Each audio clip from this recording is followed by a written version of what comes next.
How's everybody doing today? Good. Sorry about all that.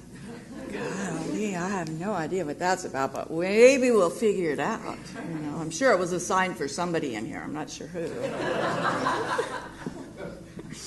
All right. So our theme this month. Oops, am I on?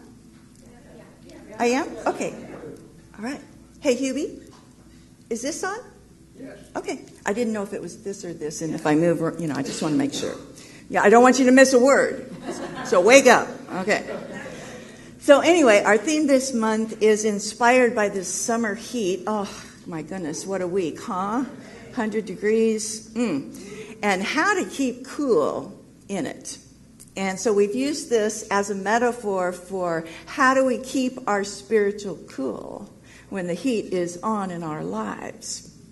So each week we have explored different ways that we can do this, that we can keep cool when the heat is on in our lives. And so far we have looked at the ego and studied that a bit as to what it is and how it works. We've looked at our shadow side. We have looked at emotion, particularly anger, which is kind of a challenging one for most of us, and how to manage that. And today and next week, we're going to talk about what you've often heard in New Thought teachings, which is what you think about creates your reality. And this is true. We've all kind of seen how that works.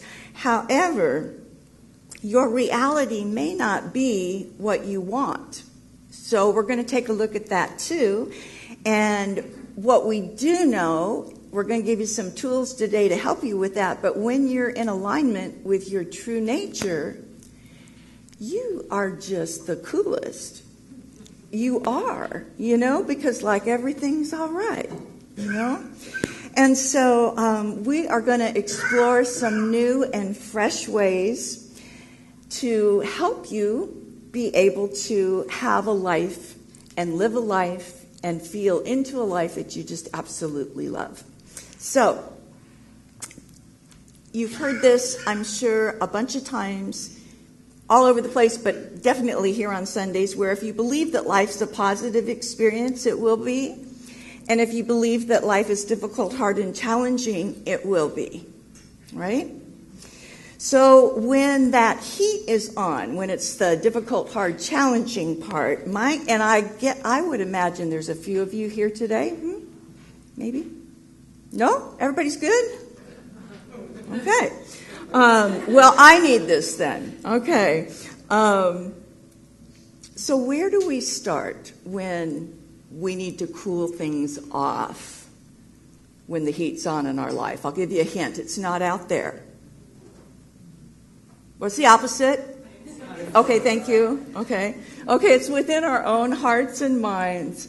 So you might ask yourself this question when that happens. What are you believing about yourself, about life, about your situation, about others, about whatever?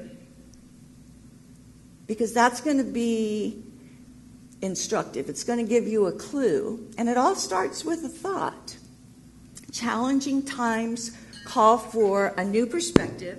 They call us, actually, they don't just call us, it's kind of a good thing that these things happen because they help us, if we want to look, to see what that underlying belief is that's being challenged. And sometimes that can happen in an instant. And you may have to make a change like right then and there, okay? So what I want to do is look at 5 questions having to do with this topic. And we're going to look at the first 3 today and the second 2 next week.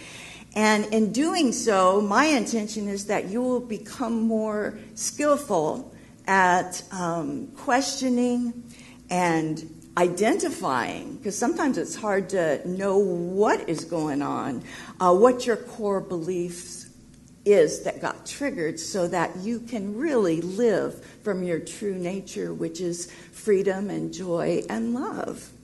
And so these are the first 5 questions. David? Okay. This was supposed to work, but I don't know. It might be Scotty's head in the way. Okay. Thank you, Scotty. Okay. All right, so here's the beliefs, or here's the questions. How do I know what I believe? How does belief happen? Do I have control over what I believe? How do I change a belief? And what is the reality I want to create? Have you ever thought about those questions? Well, let's look at the first one. David? How do I know what I believe? Okay? So there's 3 ways that we're going to look at. And the first way is, and ouch, if you want to know what you believe, just look at your life. Look at your life. Because what's going on in your outer life is a reflection of what's going on in your inner life. So what's going on in your relationships? What's going on in your finances? Do you love your job? Do you have great health? Or are there health issues? What's it like inside yourself, in your mind and in your emotions? What's going on there? Do you work really hard all the time? Or do you play sometimes and have fun? What's going on in your life is so instructive. And so what you might do is to look at, let's just divide them up into the 4 areas like Mary Morrissey does in Prosperity Plus, of health, relationships, work, and finances. If you just took those 4 areas and you took an honest look at what's going on and see if you can get to what the belief is underneath it that may be driving that circumstance or situation. The second thing is that David, what triggers you most can point to the core belief in you that got challenged. So when we get triggered, we look at that and we see if we can find the belief underneath that got challenged. What you'll often find is this has probably happened before. There's probably a pattern that's been set in place. Because, like David's reading, the universe is for you. Believe it or not, it is always for you, and it's trying to show you something so that once it's revealed and seen, it's like it dissolves. And so you want to find what is driving these outer circumstances that are causing you discontent and suffering. And so an exercise might be to next time you get triggered, and it probably won't be very long, it doesn't take much, right? First you want to say thank you. And you want to say thank you because this is love trying to show you what you're not willing to look at, to bring it out into the light so that it just can be healed and no longer be an issue. And so you say thank you, and then maybe you don't really know what's going on. And so you ask, because you have the wisdom within you. And so ask for that. And if it's still difficult, call a practitioner. They're really good at finding what's actually going on underneath so that we can get you lined up, for just a greater experience of life. Now, some of you might be wondering what these core beliefs that I'm talking about are.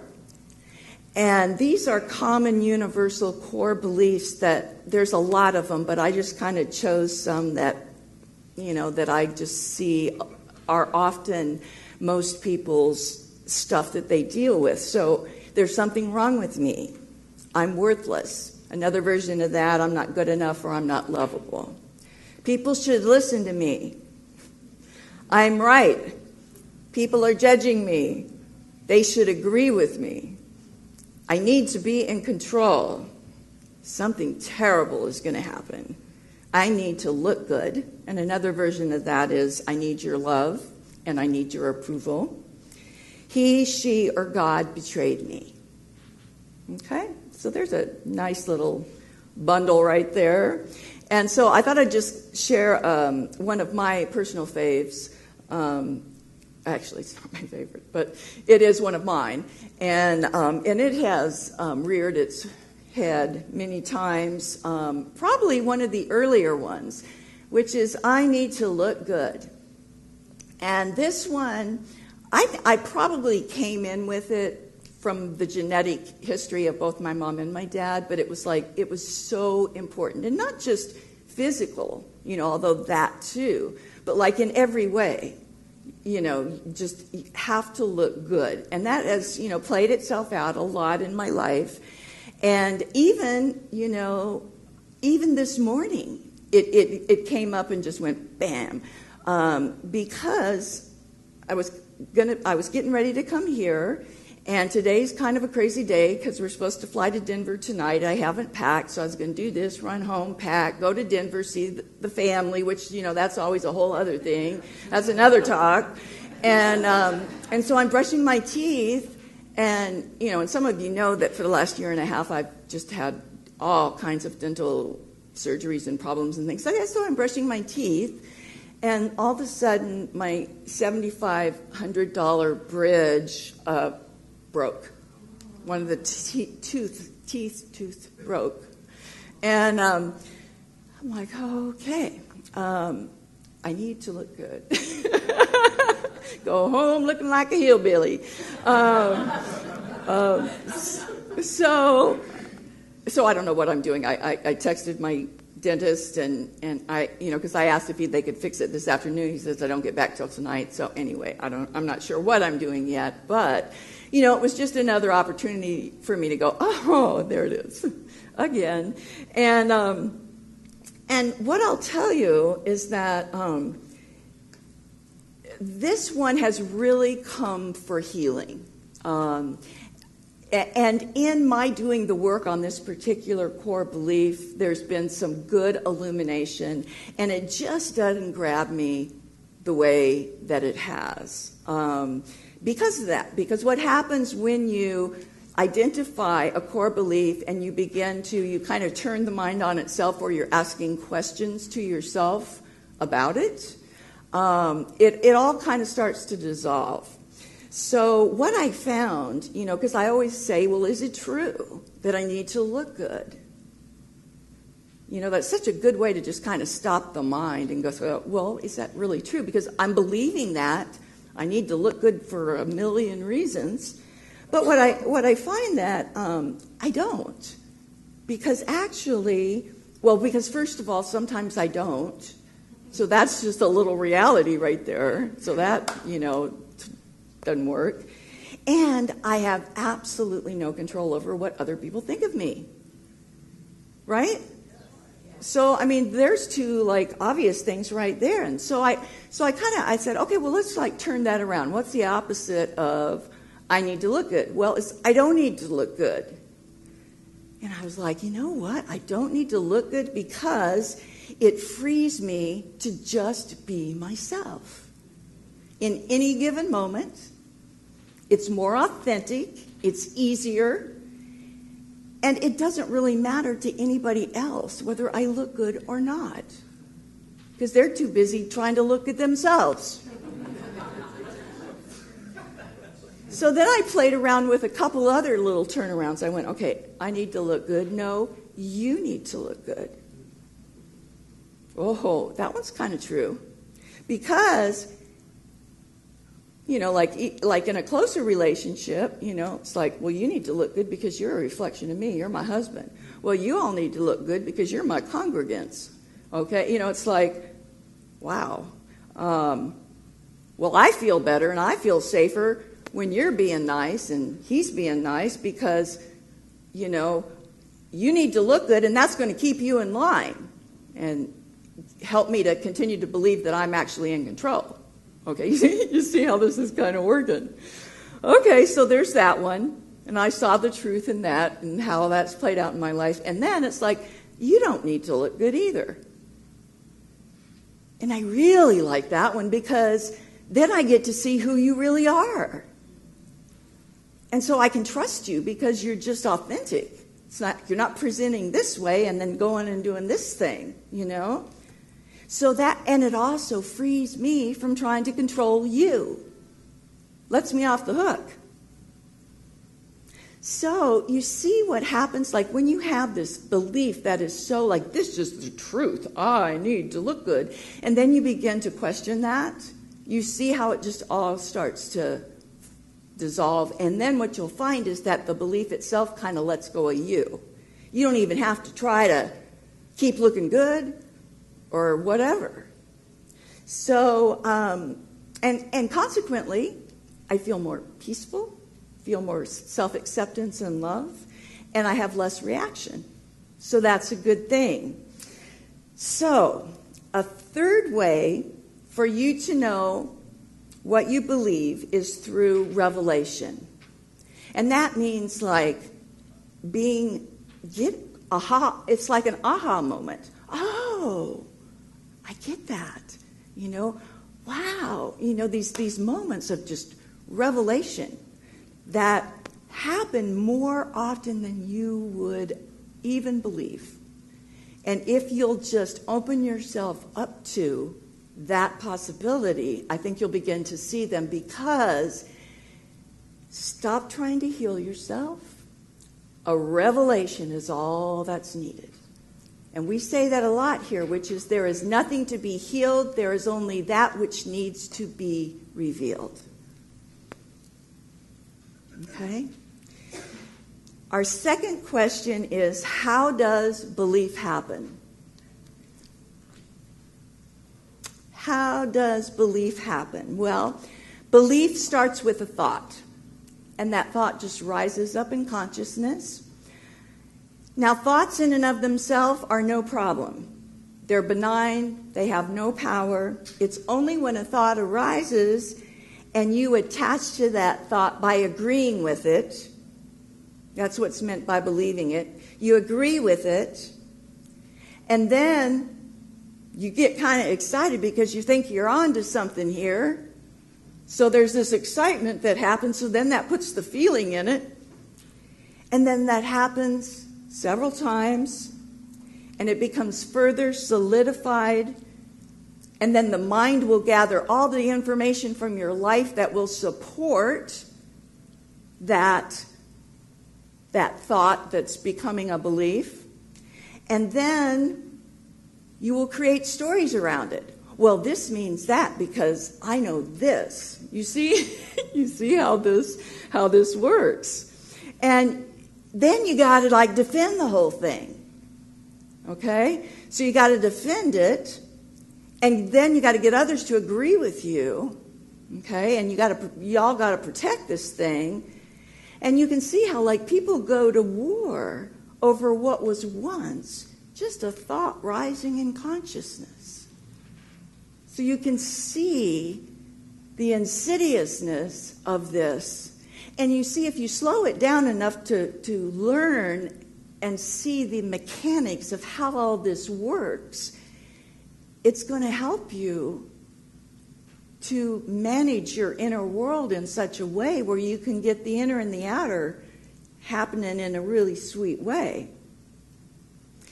So that's kind of more of the conscious beliefs. But then we've got the unconscious, which is this unconscious mind records and stores everything, all images, all circumstances, everything from birth, and it kind of forms beliefs around it. And this all comes from your conditioning, from your family, from friends, from institutions, from your culture. And most of it happens within the first 5 years of your life.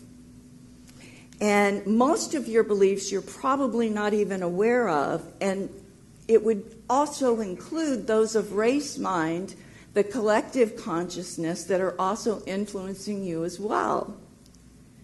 And so until all that unconscious stuff is made conscious, it's going to be running your life, and you will just be running around confused. Okay? So there's beliefs that are conscious and unconscious. And I read that 95% of our unconscious beliefs, we don't even know what they are. Yikes, that's a lot. And that explains the confusion, right? I mean, no wonder we've all been running around in this life not knowing what the heck's going on. We're all very confused, okay? So our work here is to discover those, okay? To discover those unconscious beliefs and to shine the light on them so that they can be seen, questioned, and understood, and embraced like you would a little child, because they're innocent. Most of these beliefs got formed in the first 5 years of your life without your consent. It's not your fault, okay? So our third question is, do I have control over a belief? Do you think you do? Really? Not if I don't know it. Or maybe they have control over you. Maybe everything is all just happening. How exactly would you control a belief? Okay, well, let's take a look. See, what I want to begin to help you with is to start living more in the question than to live in thinking you have the answer. Question everything, believe nothing, especially the thoughts in your own head, right? Okay, so let's take a look. Well, that's a little bit off, but it says belief controls you until you turn the mind on itself and inquire as to its validity.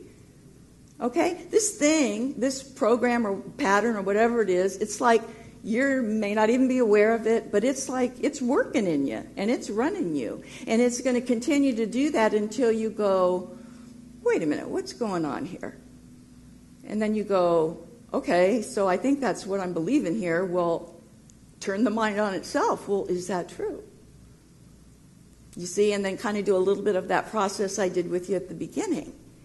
And you'll see that that's the way in which there's so much that's happening. You know, I was sitting in the bathtub yesterday and I was shaving my legs, and all of a sudden I had this just like, sorry, but you know, we do that. And I was like, you know, a million things are going on here in this thing that's happening here. And I have no idea how. I mean, think of all the different things that are going on in order for that to be happening. And I'm going, you see what I mean? It's like there's so much that's going on. I mean, do I know how even, you know, I mean, there's a million muscles and blood. And, you know, it's like incredible. It's incredible. And yet we walk around thinking we run the universe. I mean, it's such a joke. Okay. So anyway, so turn the mind on itself, inquire.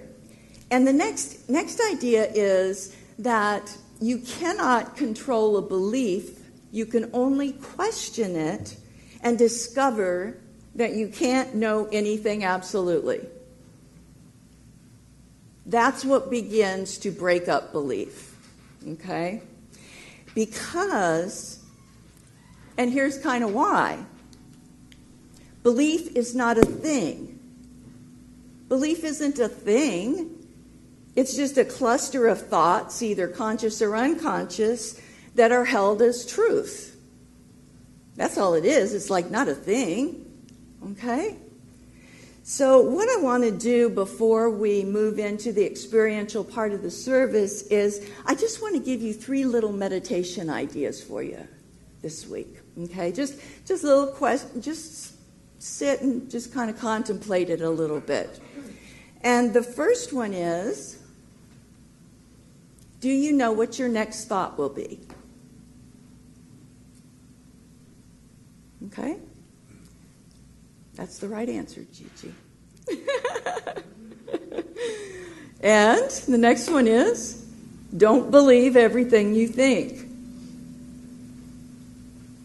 You know, a thought can just arise and happen, and you don't have to attach to it. I mean, there's lots of them you don't, but then there's particular ones that you do that have to do with your conditioning and habit and all of that and what you believe. And then the third one is, most of our pain is just a thought. I can't tell you how many times I've spoken with someone to help them with something that's just causing them so much suffering.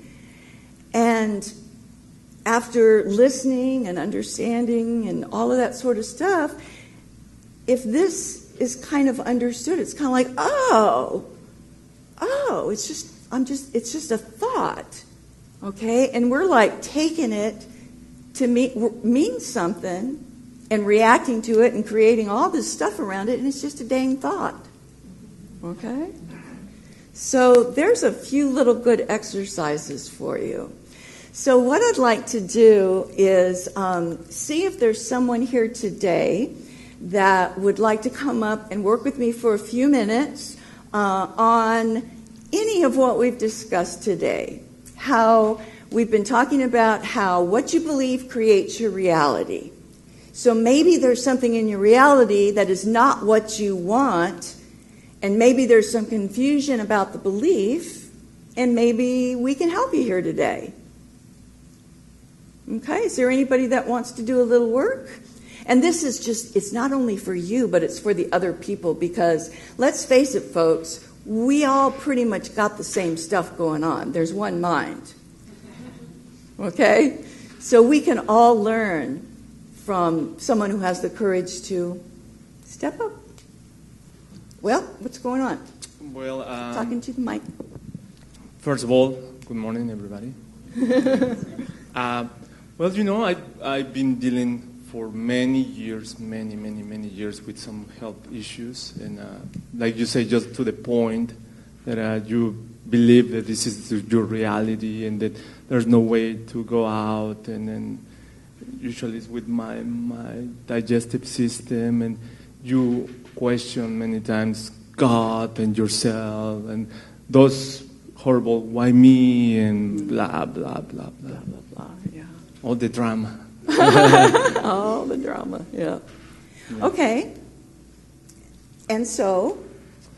Well, and so I want to just demonstrate that I created in the first place, after a long examine of my thoughts and my beliefs, it was just created by myself. I mean, a lot of fears, insecurities. When I moved to this country, the people don't understand me. The people don't know who I am, that I start all over. All those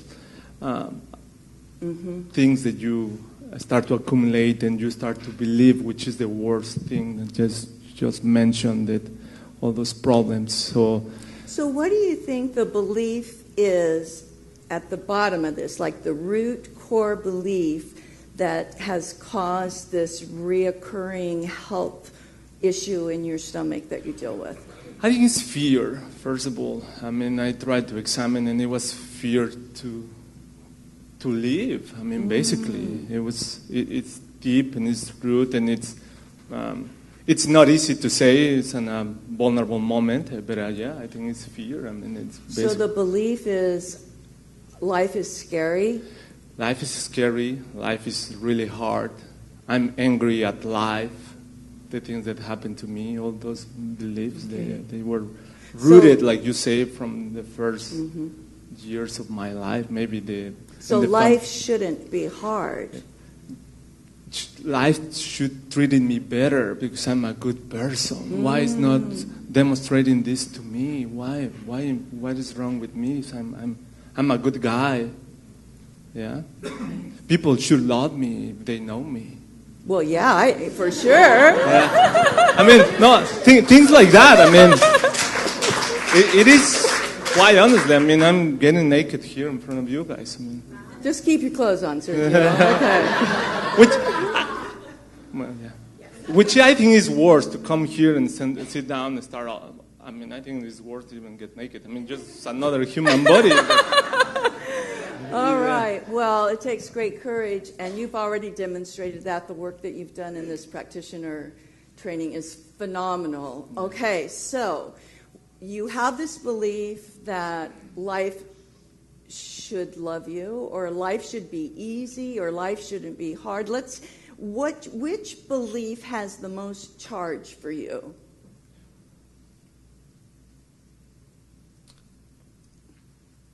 You know what I learned after all this process, because I've been almost 2 years doing my practitioner program, that I should be treated myself nicer. That is start to judging myself. See, I he's think that jumping to the turnarounds, okay? I'm sorry. But that's okay. You've probably already worked this a lot. Oh, yeah, a lot. Yeah, okay, so it came up again recently.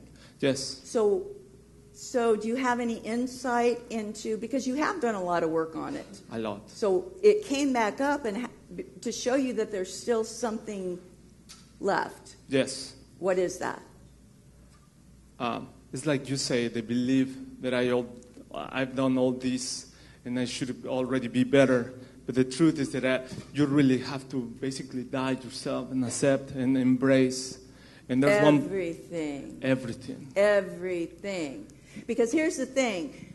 Just because you get really evolved and spiritually enlightened and spiritually awakened and everything like that, and people think you're amazing and have such good, insightful things to say, stuff still happens. Yeah. Okay? And the only difference is people who are awake and enlightened don't have a problem with it. They don't have a problem with it. They not only accept, but actually love everything exactly the way that it is. Okay? So like when that came up in you, what I think might be going on is there's still something that's believing that it shouldn't be happening. Okay? And so if there is a way to begin to embrace and allow and let it happen and love yourself in it and through it and completely accept it, that's probably the last piece of that for you. Yeah. I just want to say this. I never talk in front of you guys and probably, I mean, I'm not really about talking, but this program has really helped me. There's people here that really, really care. And at the end of the day, I learned that this is my responsibility. My life is not about Reverend Franklin or my wife or my son. It's my responsibility. Something that through your classes that you told me always, and I keep that in mind, has helped me a lot. Everything that happened in my life is my own personal growth. So evidently there's something that I have to, it doesn't matter all the circumstances that appears. And I recently had an accident, my son could have died. And I say, I take the different approach. Well, what I'm going to learn of this situation, this is for my personal growth. Yes. All these 2, 3, 4 years that I've been here has to help me for something. So this is the right place. I mean, it worked for a Mexican that came 12 years ago to the United States. And it's embracing, I open my mind and people start to accept me and things start to going better. I mean, these things, you really create your reality, and I really thank you very much. Thank you. Thank you. How about a hand for Sergio? Thank you.